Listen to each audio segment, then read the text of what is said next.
আহি গল 18 নৱেম্বৰ আৰু আজি হল 16 তাৰিখ। নমস্কাৰ, সুপ্ৰভাত জনাইছো আৰু লগতে আৰম্ভ কৰিছো মোৰ নতুন এটা ভিডিঅ'। বন্ধু বান্ধৱীসকল, 18 নৱেম্বৰ আৰু সেই 18 নৱেম্বৰটোতে আমাৰ হিয়াৰামঠু জুবিন গাৰ্গৰ জন্মদিন আৰু সেই জন্মদিনটোত কোনে ক'ত কেনেকৈ পাতিব আৰু আমি ক'ত পাতিম সেইটো আপোনালোকক জনাবলৈ আহিছো। আৰু লগতে প্ৰথমতে মই কৈ ল'ব লাগিব, হাগ্ৰামা মহিলাৰীক বহুত বহুত ধন্যবাদ দিছো, কাৰণ তেওঁ জুবিন গাৰ্গৰ জন্মদিন উপলক্ষে কি উপহাৰ দিছে সেইটো এটা ডাঙৰ কথা।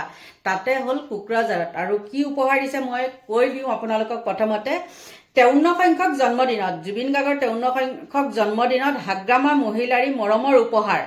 আৰু সেই মৰমৰ উপহাৰটো প্ৰথমতে কওঁ শুনক। কোকৰাঝাৰত 30 বিঘা মাটিত স্থাপন কৰিব জুবিন গাৰ্গৰ উদ্যান। অন্যান্য বৃক্ষৰ লগতে সেইদিনা ৰোপণ কৰিব 53টা নাহৰৰ পুলি। সন্ধিয়ালৈ 25,000 লোকে একেলগে বড়ো আৰু অসমীয়া ভাষাত পৰিৱেশন কৰিব জুবিন গাৰ্গৰ অন্যতম প্ৰিয় গীত মায়াবিনী। শুনিলেনে? কিমান এটা সুন্দৰ পদক্ষেপ লৈছে, নহয় জানো? আৰু সঁচাকৈ তেওঁক বহুত বহুত ধন্যবাদ দিছোঁ। ক'ব পাৰোঁ কিবা কিবি হেৰি কোৱা নাই কিন্তু আজিলৈকে, কিন্তু হাগ্ৰামা মহিলাৰীৰ নামটো লৈছিলোঁ কিবা ক্ষেত্ৰতে ভাল কামত, আৰু তেওঁ শলাগ ল'বই লাগিব, নহয়নে?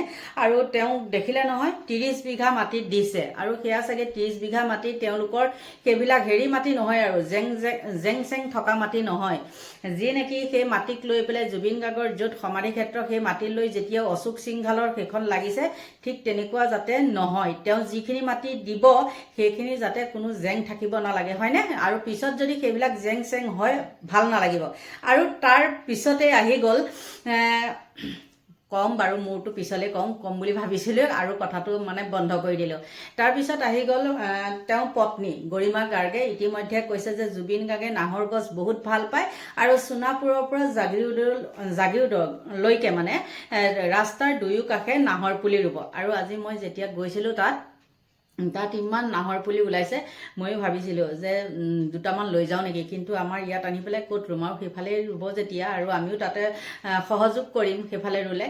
গতিকে আমিও পাতিছোঁ আকৌ মানে হেৰি জন্মদিন, কিন্তু আমি ক'ত কেনেকৈ পাতিছোঁ, আমাৰ দিনজোৰা কাৰ্যসূচী হয়তো তাত আমি উপস্থিত থাকিব নোৱাৰিবও পাৰোঁ, কিন্তু যিয়ে নহওক আমিওতো পাতিছোঁ, নহয় জানো? আৰু হাগ্ৰামা মহিলাই পাতিছে আৰু চানমাৰিতো অজয় ফুকনে পাতিছে, কিন্তু অজয় ফুকনৰ তাত আমি যাব নোৱাৰিম, চানমাৰিত আমি নাযাওঁ, আমি নিজৰ দলৰ ফালৰ পৰা পাতিছে যিহেতু, আৰু আমি তাতেই উপস্থিত থাকিম। ইতিমধ্যে চিঠি দিয়া দি হৈ গৈছে আৰু মানে কিছু গায়ক গায়িকাক মাতিছে, কিন্তু এটা কথা দেই, জাহা তাহা গায়ক গায়িকাক তাত মতা নাইকিয়া আমাৰ অনুষ্ঠানটোত। আপোনালোকে গম পায়েই নহয় আজিকালি গায়ক গায়িকা মাতিলেও কেনেকুৱা ধৰণৰ, কিন্তু তেনেকুৱাকৈ বেলেগ মানুহক মতা নাইকিয়া। আৰু কাক কাক মাতিছে মই আপোনালোকক কৈ দিম বাৰু, নক'লেতো আপোনালোকে ক'ব ন। আৰু বহু লোকে মোক বহুত প্ৰশ্ন কৰি আছে, মই ভিডিঅ'টো ক'ম বাৰু পিছত, কিন্তু এতিয়া মই আপোনালোকক কওঁ শুনক আমাৰ ক'ত কেনেকৈ পাতিছে।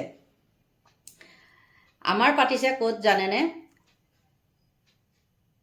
অহা 18/11, মই চিঠিখনকে পঢ়ি দিছোঁ দেই, আমাৰ যিহেতু ওপৰত চিঠি দিছে মই চিঠিখনকে পঢ়ি দিছোঁ।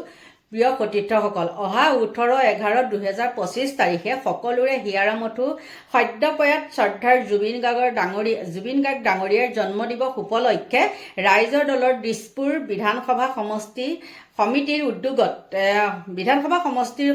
উদ্যোগত দেই জন্মদিৱস উদযাপন কৰাৰ বাবে আয়োজন কৰা হৈছে। সেয়েহে ৰাইজৰ দলৰ কামৰূপ মহানগৰ জিলা সমিতিৰ সকলো সদস্য উপস্থিত কামনা কৰিলোঁ। গম পাইছেনে? আৰু ক'ত পাতিছে জানেনে নাই? সেইখিনি বাৰু সাধাৰণ সম্পাদক সেইখিনিও কৈ দিওঁ দেই। ইন্দ্ৰজিৎ শৰ্মা, সাধাৰণ সম্পাদক, কামৰূপ মহানগৰ জিলা সমিতি, ৰাইজৰ দল। আৰু গম পালে নহয়, মোক বহুতে প্ৰশ্ন কৰি আছে, মই শেষত উত্তৰটো দিম। কাৰ্যসূচী সমূহ কি আছে আমাৰ সেই জন্মদিনৰ কাৰ্যসূচীত? স্বাস্থ্য শিবিৰ আছে পুৱা 8 বজাৰ পৰা 30 মিনিটত। সহধৰ্ম প্ৰাৰ্থনা আছে দিনৰ 3 বজাত। শ্ৰদ্ধাঞ্জলি অনুষ্ঠান দিনৰ 3 বজাৰ মানে 3:45 মিনিটত। আৰু শ্ৰদ্ধাঞ্জলিৰে সাংস্কৃতিক অনুষ্ঠান, কণ্ঠশিল্পী ববিতা শৰ্মা, তৃষ্ণা দেৱী, লিয়ান প্ৰিন্স, ফ্ৰেন্সি ৰাজকুমাৰী, মেঘনা বৰপূজাৰী, কুণ্ডল চক্ৰৱৰ্তী, ৰাকেশ ৰিয়ান কিন্তু ইয়াৰ আগতেও আছিলে, যেতিয়া নেকি মাহেকীয়া আমাৰ দীঘলী পুখুৰী পাৰত পাতিছিলে তাত আছিলে দেই ৰাকেশ ৰিয়ান। তাৰপিছত আহি গ'ল স্থান শিশু উদ্যান বশিষ্ঠ চাৰিআলি। আয়োজক সমিতি মুখ্য পৃষ্ঠপোষক শ্ৰীযুত ৰমেন চন্দ্ৰ বৰঠাকুৰ, উপদেষ্টা শ্ৰীযুত ধ্ৰুৱজ্যোতি বৰা, ৰঞ্জন কলিতা, সভাপতি পংকজ বৰা, সাধাৰণ সম্পাদক শংকৰ লস্কৰ, সম্পাদক ইন্দ্ৰজিৎ শৰ্মা, পিংকী বৰপূজাৰী, ৰাতুল দলে, কমল ব্ৰহ্ম, উদ্যোক্তা দিছপুৰ সমষ্টি সমিতি ৰাইজৰ দল। আপোনালোকে এতিয়া গম পালেনে? আৰু মোক এতিয়া কথা এটা কওঁ, মই শুনক না, ৰাইজৰ দলত আছোঁ বা কিবা দলত আছোঁ সেইটো মোৰ কোনো হেৰি নাই। যোনে ভাল কাম কৰে, ৰাইজৰ হকে কাম কৰে, মই তাতেই চাথ দিওঁ। বোলে এইটো দলতে নিগাজিকে আছোঁ, এইটোকে মানে ইফালে গৈছোঁ সিফালে গৈছোঁ সেইটো নহয়। আৰু বহু লোকে যিহেতু মই কালি এটা ভিডিঅ' দিছিলোঁ বিহাৰৰ ফলাফলক লৈ পেলাই কিছু কথা কৈছিলোঁ। মোৰ দুটা চেনেল যিহেতু দুটা ভিডিঅ' দিছিলোঁ আৰু তাত কিছুমান মানে নিগেটিভ কমেণ্ট আহিছে। আৰু যিসকলে বুজি পায় যিখিনি চলি আছে মই সেইখিনি কথাহে তাত উল্লেখ কৰিছিলোঁ। আৰু তাতে কিছুমানে মোক কি কৈছে জানেনে? আপুনি কোন দলৰ হয়, আপুনি কিমান টকাত বিক্ৰী গ'ল। শুনক না, মই কোনো বিক্ৰী যোৱা মানুহ নহয়। বিশেষতে লোকৰ পৰা খাম, আমুকে দিব তামুকে দিব, এইটো দলে মোক বেছি দিছে মই সেইটো দলত জাপ মাৰিম, এইটো দলে বেছি দিছে মই এইটো দলত জাপ মাৰিম, সেইটো নহয়। কাৰণ কিয় জানে? মোৰ এইটো আছে, আগৰ পৰা মই যিটোত আছোঁ, যিটো দলত মই আগৰ পৰা আছোঁ সেইটো দলতে মই থাকিম। আৰু ভৱিষ্যতেও যিয়ে নহওক কিয় লাগে মই দলৰ কামত জড়িত নহয় বা দলত নাথাকোঁ, তেতিয়াও কিন্তু মই আকৌ বেলেগ এটাত মই জঁপিয়াবলৈ নাযাওঁ। মই মানুহজনী হ'ল তেনেকুৱা। আপোনালোকৰ নিচিনা মই মানে লোকে দিয়া খোৱা, লোকে দিব খাম, এইবিলাক আশাত মই থকা মানুহ নহয়। আৰু ফাল্টু কিছুমান কথা মোৰ আগত নক'ব। আৰু পাই নহয় ফাল্টু কমেণ্ট দিয়াৰ লগে লগে মই যে দি দিওঁ ভালকৈ মছলাটো, লাজ নাপায়নে? লাজ চৰ্মৰ ভূ থাকিলে তেনেকুৱা আচলতে কমেণ্ট আপোনালোকে কৰিবলৈকে নাহে। আপোনালোকে যদি মোৰ ভিডিঅ' বেয়া পায় আপোনালোকে নাচাব। মইতো আপোনালোকক জোৰ কৰি পেলাই চুচুৰাই আনি কোৱা নাই নহয়, আপোনালোকক মই নেট ভৰাই দিয়া নাই নহয় যে আপোনালোকে মোৰ ভিডিঅ' চাবই লাগিব, মই নেট ভৰাই দিছোঁ, মই তেনেকৈ কৈছোঁ নেকি? নাই কোৱা। মই যিটো হয় সেইটো কৈছোঁ। মই কি ভুলটো ক'লোঁ? মই ক'লোঁ যে যিবিলাক মানে বিৰোধীসকল একগোট নহ'লে হিমন্ত বিশ্ব শৰ্মাক কোনো কাৰণতে হৰুৱাব নোৱাৰে। সেইটো কি মই মিছা কথা কৈছোঁ নেকি? একে সত্য শুদ্ধ কথা কৈছোঁ। এনেই মানুহে মানে কি কৰিব, আমি বিৰোধীসকল এক হৈছোঁ বুলি কৈ পেলাই কি কৰে, দুদিনৰ পিছতে আকৌ শেষ কৰি থৈ দিয়ে। যিমানে যি নকৰক কিয় মুখ্যমন্ত্ৰীক হৰুৱাটো ইমান সহজ কথা নহয়। আৰু যিসকলে যে বিৰোধী দলত যে কিছুমান মানে হেৰি কৰি আছে যে এক হ'ব লাগে কৈ আছে, বহু লোকে কিন্তু সেই সময়ত এক হ'ব লাগে বুলি কৈছে। আমাৰ অখিল গগৈ বা লুইনজ্যোতি গগৈটো ইতিমধ্যে কংগ্ৰেছৰ লগত জইন হ'বলৈ গৈছে, আপোনালোকে সকলোৱে দেখিছে। কিন্তু তেওঁলোকে গৌৰৱ গগৈয়ে এতিয়ালৈকে মুখ খুলি কৈছে নেকি যে আমি লগ হ'মেই? কৈছেনে কোনোবা দিনাখন? সেইটোতো কোৱা নাই। গতিকে আপোনালোকে আকৌ সেই কথাটো সঁচা কথাটো কওঁতে আপোনালোকৰ কিয় গাত লাগে? মই যিটো সঁচা কথা মই সেইটোহে কৈছোঁ। আপোনালোককতো মই জোৰ কৰা নাই যে মই মিছাকৈ, আপোনালোকে ভাবিছে যে এজনী মিছা, এজনী দুমুখীয়া, কিবা কিবি এনেকুৱা কৈ আছে নহয় জানো? আৰু মই মানে কি, আপোনালোকৰ মতে মই মানে হোৱাই নোহোৱাই হিমন্ত বিশ্ব শৰ্মাক গালি পাৰিব লাগে, তেতিয়া আপোনালোকে মোক বাহ দিব। আকৌ মোক বাহ দিলে কি হ'ব জানে নাই? আপোনালোকে কালিলৈকে আকৌ যেতিয়া হিমন্ত বিশ্ব শৰ্মা জিকি যাব, আপোনালোকেহে হিমন্ত বিশ্ব শৰ্মাৰ পোকৰ ধোৱাবগৈ। এই ৰুণজনে কিন্তু পোকৰ ধোৱাবলৈ নাযায়। ক'ব পাৰোঁ হিমন্ত বিশ্ব শৰ্মাই যদি ভাল কাম কৰিছে মই ভাল বুলিয়ে ক'ম, বেয়া কাম কৰিলে মই বেয়া বুলিয়ে ক'ম। আপোনালোকে নিজে কওকচোন হয় নে নহয়? যেতিয়া নেকি আগৰ চৰকাৰবিলাকৰ কথা কৈছোঁ, অইনটো নালাগে, সৰ্বানন্দ কথাকে বাৰু মই কৈছোঁ। ভাবিছিলে নেকি সৰ্বানন্দও 5 বছৰ মুখ্যমন্ত্ৰী হৈ আছিলে নহয়, বা তৰুণ গগৈও হৈ আছিলে, বা ইয়াৰ আগত প্ৰফুল্ল মহন্ত হওক, কোনোবা হিতেশ্বৰ শইকীয়া হওক, তেতিয়া মুখ্যমন্ত্ৰী যে হৈ আছিলে, আপোনালোকে পাৰিছিলে নেকি এদিনতে আহি পেলাই লগ কৰিব? কিন্তু এইজন মুখ্যমন্ত্ৰী আকৌ যোনখন মিটিঙতে যায়, সৰু এপাৰ ডাঙৰলৈকে, এতিয়া যে মিয়া কিবা বঙালী এইখন যে মাৰি আছে, সকলো দেখোন মিয়া বঙালীৰ লগতে হিমন্ত বিশ্ব দেখোন খাবতি। আৰু আপোনালোকে বদনাম কৰিব। আকৌ আপোনালোকে মোক এতিয়া সঁচা কথাটো ক'লে কয় কি, এই এজনী দুমুখীয়া, এজনী কিমান টকাত বিক্ৰী কৰিলে। তহঁতে মোক খুৱাই থাকিব নালাগে, মোক হিমন্ত বিশ্ব শৰ্মাই খুৱাই থাকিব নালাগে। মূৰ্খৰ দৰে মোক কমেণ্ট কৰি পেলাই তহঁতৰ নিজৰ মূৰ্খৰ পৰিচয়টো নিদিবিহি। আৰু তহঁতে যেতিয়া মোক কমেণ্টটো কৰিবি, তহঁতে যি ধৰণে কমেণ্টটো কৰ তাতোতকৈ আকৌ দুগুণত মই দিবলৈ যাওঁ। কাৰণ মোৰ মুখখনটো বোবা নহয়, তহঁতেতো মোক খুৱাই থোৱা নাই। ভাবিব পাৰে ছ'চিয়েল মিডিয়াত জানিব পাৰে এই এজনী মুখখন এনেকুৱা, এজনী মানুহজনী এনেকুৱা। তহঁতেতো জানি পেলাই মোক কি কৰিবি?